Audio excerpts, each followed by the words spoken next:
بسم الله الحمد لله والصلاة والسلام على رسول الله وعلى آله وصحبه ومن والاه أما بعد السلام عليكم ورحمة الله وبركاته kelmadeenna waxaan kaga hadlaynaa su-aal khaas ah oo gaar ah laakiin farqa badan siyaabo kala duwanna ku timaada hal su-aal oo dheer oo qaababkay ku timaada ka mid ah baan marka hore idiin aqriyayaayo su-aalaha noo yimid ka mid ah kadibna waxaan kaga maarmaynaa su-aalo kooban ama sidan ka gaaban ama dheer oo isla macaanahan oo kale xambaarsan qofka wuxuu leeyahay sheekh maalmahan baraha bulshada waxaa ku soo badatay diinta islaamka ka baxayo oo Soomaali ah kuwaasoo qurbaha ku nool kuwa kale oo diinta shaki laga geliyeyna oo gudaha dalka ku noolna waa jiraan marka sheekh aniga waxaan marar badan anigoo diinta aqoon badan u lahayn la dooday kuwa diin laawayaal ah oo boosti soo dhiga facebooka sidaas awgeed su'aalo kulul oo dhan walba leh ayaan isku tuurtuurnaa muddo kadib aniga laftigayga ayaa su'aalo igu furmeen oo diinta ku saabsan subxaan allah diinta shaki igama gelin laakiin waxaan rabaa qof ii faa'iideeyo waxaa iga maqan intaas kadib su-aasha aan rabo ayaa ah bani aadamka allah ayaa abuuray sidoo kale qof walbo janno iyo naar meesha uu gelayo ilaah ayaa horay u qoray marka qof adduunka marka uu yimaado wixii loo qoray unbuu tacbanayaa soo ma ahan mise wax aan loo qorin ayuu samayn karaa tusaale isagoo naar u qoran inuu galo camal jannada lagu gelaya adduunka ma ku tacbi karaa haddii jawaabtu maya ay tahay oo wixii loo qoray uun buu tacbayaa ay tahay waxaa soo baxayso in bani aadamka uu yahay waxa aan go'aan lahayn oo adduunka la keensaday waxa uu tacbayo oo dhan xumaan iyo samaanna horay loogu sii qoray sidaas awgeed dadku wax dooq ah ma lahan haddaan camal xumaan sameeyo ilaahay ayaa ii qoray hadhowna wuu igu cadaaba qur-aanka waxaa meelo badan ku jirto ilaahay dadka ma dulmiyo iyo ilaahay waa cadaalad falaa marka sidee cadaalad ku tahay inaan istiqyaar la isiinin oo wixii aan qaban lahaa oo camal la ii soo qoro wixii la ii qorayna la iigu ciqaabo soo cadaalad darro ma ahan midda kale haddii adduunka la ii keeni lahaa oo waxba la ii qori lahayn wixii aan tacbado aan heli lahaa xumaan iyo samaan hadhowna naar iyo janno wixii aan tacbado ayaan leeyahay haddase lugaha iyo gacmaha qof ka xiran ayaan ahay sow ma ahan oo la leeyahay adigoo xiran wax same sida kuu muuqata inna waa hordhac inna waa nuxurka su'aasha oo baabulqadar ah hordhaca mid baan ka dhihi su-aashan qadarkana waxoogay waan faahfaahin masalada mid hordhaca baan ka dhihi oo way jiraan oo dadku iimaanka iyo qalbigooda ilaahay baa haya qof walba diin buu galaa in Soomaali oo xunxun oo gaalowdayna way jiraan inay shubaha fidinayaanna way jiraan laakiin adiga oon diinta aqoonin shubahana aan ka jawaabi karin in badan baa laga hadlayo culimmadu ka hadleen meelahaasoo kale ha gelina oo markii caafimaad laga hadlayo idinku aan aqoonin kama doodaan markii duunyo kale laga hadlayana qof aan aqoonin doodeeda ma dabaasho maxaa diintii baab furan uga dhigteen oon caqiidadii iyo iimaankiinnii idinkoon difaaci karin oon aqoonteedii lahayn aad suuqa iyo seeradda u dhigaysaan saas darteed waxaan rabaa munasabadda in aan ka idhaahdo meelaha shubaha iyo waxyaabaha lagu wado ha gelina ha akhriyina doodeeda ha gelina haddii kale shubhadan si aad uga jawaabtaan aqoontii diineedna ma lihidin naf iyo shayddaanna waa idinla xiriiraan boqolkaas su'aaloodee ku dhashay qofkaas oo hal midoon ugu keenay halkii midoo intaasoo farac noqday baa sidaa u galay saas darteed waxaan rabaa inaan idhaahdo dadka waxaa la fidinayo ha sheergaraynina ha akhriyina waxba suuq iyo dood ha u yeelina wax aadan garanayninna ka garnaqsigiisu in garta laga helo unbuu keenaa waayo waxaan aad ka doodaysid ka garnaqsanayso ma garanaysid u daaya dad kale ilaahayna sida midda labaad waxaan rabaa in qofkan saa'ilka iyo dadka la midkii inay soo weydiiyaan cidday ay bidayaan inay ku dhaan tahay waa arrin wanaagsan ilaahay baa yidhi fas'aluu ahla adikri in kuntum laa taclamuun dadka waxaan yaqaanee garanaya weydiiya haddaydaan garanayn wax walibana qofkii yaqaanee aqoonteeda leh baa la weydiiyaa adoon aqoonin lama dabaasho taasi hordhaca ereygaan ka dhihi lahaa wey masalada qadarku waxaan rabaa intaanan jawaab hoose gelin inaan hordhac u sameeyo mas'alada qadarku waa sirullaahi fi lkowni waayo kownka ilaahay markuu abuuray sir uu ka qariyey buu ku salaysan yahay qadarku waa si kasta haddii loo baadhoo ka gungaadh aad tiraahdo aan la gaadhi karin keligiina ma ahanee dunidan labadaba way jiraan waxyaaba dunidan ka salgaadh haddaad tiraahdo aad ku wareeri baa badan tusaale qorraxdu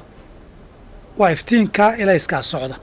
haddaad tiraahdo aad baan u fiirin si qorraxda aan u barto indhahun baa ku xanuunaya intay nuurkii kaa taga indhaho ku diraan dirto unbaad hoos u foorarsan oo daali iyadoo makhluuqiya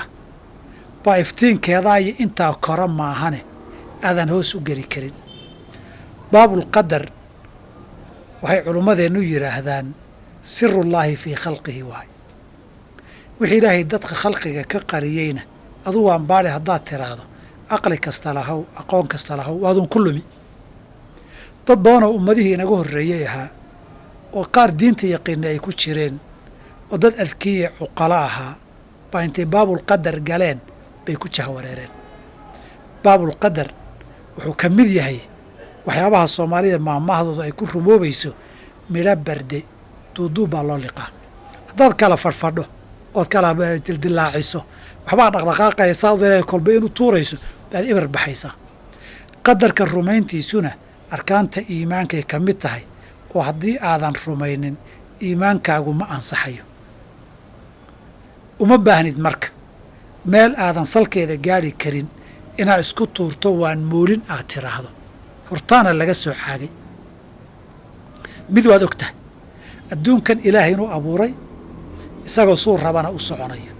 qofna lagalama tashanin xilliguu dhalanayay qoflana tale laga weydiin maayo xilliguu dhimanayo bini aadamku falkooday ka doodaane abuurkooda kale inaynan iyagu tala waxba ku lahayn cid ka dooda ma laha goormaad dhalatay qowmiyadeed u dhalatay midabkee baad leedahay rag ma dumar baa tahay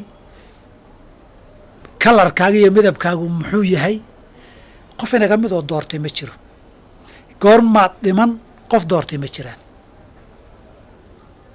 mar haddii intaasi waa adiga abuurka iyo jiritaankaagii oo dhan wey waxa hadda su-aashu ka taagan tahay ee bini aadamku muranka la gelinayaay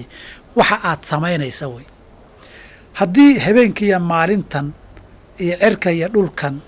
iyo adiga nafta kugu jirtaee lagu geliyey iyo goorta lagaaba saari ee falkaagii oo dhanba uu soo bilowday ama uu dhammaani tala aadan ku lahayn khiyaaruusan kaaga furayn hadda itaalkaagu khiyaarkaagama fura ma dheer tahay ma gaaban tahay waa sidii lagaa dhigay qowmiyaddaad tahay iyo midabkaagu waa sidii lagaa dhigay rag iyo dumarkee tahay waa sidii lagaa dhigay khiyaarkaagama fura sidaa uun ku ahaw wakhtigaa timid talana maadan lagu weydiinin codsina maadan keenin markaad dhimanaysana cid wax lagaa weydiin maayo wixii ka dambeeyana yaaba tala ku weydiinaya adiga dunida sidaaba aad ku joogtahay intaa kalena aad ogoshahay intanoo qayb yaroo ka mid iyo wixii aad garan weydo haddaad isku sii dhibto waad ku wareeri walilaahi almathalu laclaa aadamuhu ganacsiyada markay sameeyaan ee waxyaaba isku dardaraan wax ay qariyaan saan waxoodii oo kale loo samaynin baa jira sharikadaha cabitaanada iyo cunooyinka qaarkood sameeya sir ay qarsadaan baa jirta oo la raadiyo haddii la helana muddo lagu rafaado wixii aadama kooxahoo shirkada samaysteen baaba saa loogu rafaadaay ama qaarkoodba ilaa ay hadda cid sheegtoo badan aan la arage aanu intaan ogahay ku shirkadahan wax sheegay la arag baa jire tii rabbulciza khalqiga iyo koonkan iska lahaa uu ku talagalay inuu kaa qariyo waan ogaan waxba ka gaari maysid intaasi waa baabulqadaro aadna ha isugu sii dhibina in badan baa wadagushiida isku dhibine kanna intii haddaad ku dartaan waxba idinka dhimi mayso haddaad isku sii dhibtaanna wax badan oo natiijo ah ka gaari maysaan uman baa ku lumay idinna baa ku lumaysaan intaasi waa inta hordhaca aan rabaa inu hahdo baabulqadar inta hoose tusaale iyagan oo dhan hal qaacida inaan isla fahanno bay ku filan tahay baabulqadar laba arrimood labadaba waa sax ismana diidanee dadkaa mooda inay isdiidayaan qofku inuu khiyaar leeyahay oo wuxuu raba samaynayo wuxuu sameeyena lagula xisaabtamayo waa sax sidaasay u tahay isagaa wuxuu raba sameeya isagaa khiyaar buuxa leh wixii uu sameeyey baa xun iyo san lagula xisaabtamaya taasi waa run in qadar ilaahay jiro oon qadarkii la dhaafaynin oo sidii horay u qoray uun la samaynna iyadana waa run ismana diidayaan halka dhibku ka jira marka waa mooditaanka la moodayo inay isdiidayaan waxaa laga yaabaa su-aashu inaad istiraahdo waxaan horaa loo qoray isagii un baanan samayn khiyaarkay baanan ku samayn la igumana qasbin saa laysu waafajiyaa dayb midaad garanaysana aan ku weydiiyo tusaalena aan ku siiyo tusaalaha ka horna aan qaaciidada iyo halka u baahan in la furo aan kuu furo su-aalaan ku weydiiye markaad adigu adduunka samaynaysa eed safrayso eed nagaanayso eed seexanayso eed soo tusayso eed shaqo aadayso eed ka soo rawaxanayso eed guursanayso eed wax isfuraysaan yaa qori kugu haya yaa bur kula daba taagan yaa kula hadlay oo dhafka agta kuu saaray ma hadal baad maqashay waxaa sameeya ha samayni waxba miyaad maqashay khiyaarkaa inaad leedahay maxaad khiyaar u taqaanaa soo adigu inaad fikirto oo tashato ood gedgedido wax isku aadiso balaan samaysato aad fuliso soo maha khiyaarkaa taqaan intaa yaa ku daba taagan yaa ku qabqabtay gacmaha yaa ha fikirin ku yidhi yaa ha tallaabsan ku yidhi yaa balaan ha samaysanin ku yidhi yaa ku yidhi horta inta adigu aad aragto inta aad taaban karto inta kuu muuqata inta aad og tahay inta kugu xeeran wax ku qasbay ma laha adigaa fikiray adaa khiyaarkaa gedgediyey adaa khiyaarkaa go'aansaday adigaa muddo ka walwalay adigaa sida natiijadu kula saxnaatay ama sidaa khiyaarkaaga doortay oo ku sameeyey saas darteed haddii ay tahay khiyaar ma leeyahay maxaad uga jeedaa ma cid baa daba taagan oo xidhaysoo handadaysoo qori la daba taagan maya ma cid baa wax u yeedhinaysoo saa samee saa ha samaynin oo haddaad saa samaynin ma noqonayo saa haddaad samaysa ma noqonaya kuleh maya sax waxaas waa fiican yahee samee waxaa waa xun yahee iska daa dee dawladuhuwa way dhahaan hay-adaha samafalkuwa way dhahaan dadka kula talinayaba way ku dhahaan intaa wax ka badan oo xarga aad ku xirxirantoo lagu hahaya haddaynan jirin soo macnaheedu khiyaar baad leedahay ma qadarkan qoranee la sheegaya adu miyaad ogtay wax qoran miyaad waru haysaa inaad waafaqi doonto iyo in kale miyaad og tahay aduu markaad samaynaysa soo khiyaar buuxa maadan ku samaynin ma waxaan ka hadallaa adugu saad rumaysan tahay oo ah inaad dadaashay iyo khiyaarkaa ee la taaban karo mise wax ka dambeeyaan ka hadallaa dhinaca kale aan su-aalku weydiiye markii camalkaaga lagugula xisaabtamaya ay tahay maxaa su-aasha keenay markii adiga wax lagugu sameeyana aan keenin haddii tusaale ahaan haddaan ku imaado on dharbaaxa labadeen dhood kugu dhufto on ku ilaahay baa qadaray miyaad iga yeeli waa la ii qadaray khiyaar meri aan ku dhaho haddaan imaadoon xoolahaaga iska qaato lugta kaaga istaago biyo iyo qashin kugu gediyo ilmahaagaan 5 xabadood ku dhufto kadibna aan ku ihahda waa ii qadarayd iga yeeli maysida waan kugula xisaabtami baad dhihi okay adiga xisaabtankaaga markay gaadho waa ii qadarayd maxaa keenay dooda maxaa keenay waxsaa walaal nin baa waa wuxuu ku dooday sidaasoo kale wax walbuu qadaran yahay ha laygala doodo nin culimadaa wuxuu yidhi anaa la doodaya fagaara nooga dhiga fagaarihii markii lasoo fadhiistay waxoogay doodeen buu hal dharbaaxa indhaha u geliyey maxay dharbaaxaysaa bui ilahay baa qadaray buuri waxoogay markay socdeen buu haddana candhuu fajiga kaga tufay war maxaad igu tufaysaa ilaahay baa qadaray buuri intuu feer u dhiibo ilaahayna ma qadarin wuxuu adi markii lagugu tufana ilaahay baa qadaray markaa dadka wax ku samaysa ilahay ma qadarin miya masalada qadar baa horreeya dood ma gasho qofku cudurdaar kama dhigan karo qadarna ma ogid wax ku qasbaya kor taagana ma jiro taasi waa midda hore aan rabo horta khiyaar maxaa looga jeedaa fasir markaan ku idhaahdo in allaalay intaad ku fasirtay waad leedaho wax la taaban karo marka cidi kuma qasbin